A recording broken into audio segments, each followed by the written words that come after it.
Human resource management is a term often associated with the corporate world, far away from ranching and rural lifestyles. But the cattle industry needs people, and many managers will admit it's becoming increasingly difficult to find and keep good employees. Reporter Russell Nemitz has more on one Cattlemen's College class that offered insights on how successful ranches manage their workforce. Finding, motivating, and keeping productive employees is one of the most challenging responsibilities for owners and managers of any organization, including cattle operations. While we don't often think of people as a resource, properly managing employees can make a huge difference on an operation. Today, to successfully manage a ranch is more about more than just managing livestock and land and natural resources. It's really critical to get the human resource piece right in today's environment. Relationships are extremely important. Not only are we shrinking in cattle numbers, but we're shrinking in qualified people to work on those operations. And so we need to do everything we can to find, motivate, and retain employees on ranches today. Human resource management on the ranch was one of many valuable classes offered during Cattlemen's College at the 2016 Cattle Industry Convention. The goal of the session was to give participants a greater understanding of the skills needed to lead, manage, and supervise their workforce. We went out and we interviewed some ranch managers that we've worked with over the years, and we got their advice and thoughts on how we can do a better job of managing people on ranches.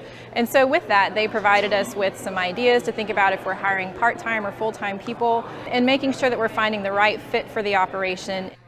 Whether you have 50 employees or just a handful, the human resource experts stressed that you need to encourage worker participation rather than simply giving orders and then checking if the job was done. Communication is the key to keeping everyone informed and engaged with the operation.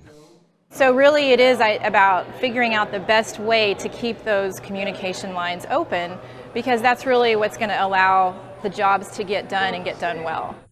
Working with younger employees was another big topic of conversation in this session. Specifically, how do you best communicate with a generation that you may have trouble relating to or understanding?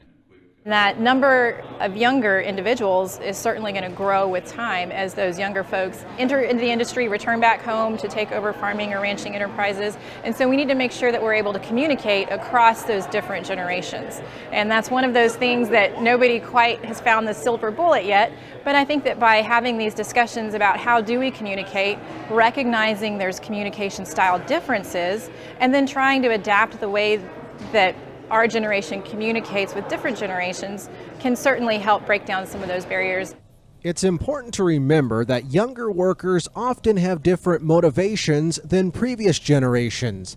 If you develop a management style that properly engages these ranch employees, you'll often find that workforce performance and job satisfaction soars. Today we were really focused on money-related things to incentivize people, salary increases and bonuses based on personal achievement, right? Those are important to employees today. As we think about millennials moving in, some of the more intrinsic things might become more important, meaning the pat on the back, the opportunities for advancement, the recognition from a manager that you're doing a good job, because they need to have a passion for things and they need to feel like they're solving the world's problems. Supervisors must also provide clear job descriptions to employees. Defining procedures and expectations can contribute greatly to employee job satisfaction and productivity, while also helping ensure that ranch practices and goals are being met. This is an area where we need to do more research and develop more tools for producers to use, because there's obviously a lack of people developing good job descriptions, there's a lack of people rewarding people, there's a lack of managers having feedback conversations with folks, and a lot of it is just they just don't have the resources to do that, and so we need to go back and go to work developing those tools. The good news, with a little time and effort, anyone can learn the skills necessary to find and keep high-quality employees. Reporting from San Diego, I'm Russell Nemitz for NCBA's Cattlemen to Cattlemen.